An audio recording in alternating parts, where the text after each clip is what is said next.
how to make a YouTube subscribe link. Hey everyone, welcome back to the channel. If you're new here, don't forget to hit the subscribe button and turn on the notification bell to not miss any updates. Today I'm going to show you how to create your very own YouTube subscribe link.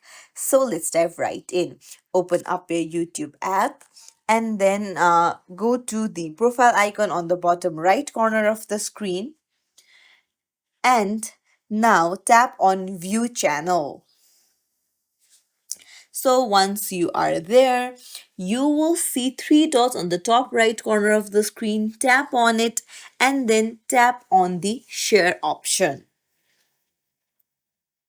Now go ahead and tap on copy link, and after that you can go and open up your notes app and then just long press and then paste the link there. Now we need to add a little something to it.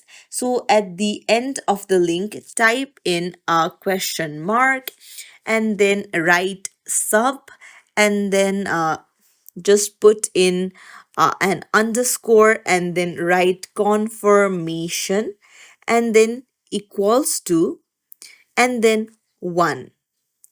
And there you have it. Now you can just copy it and then you can share it with your friends. This is your YouTube subscribe link.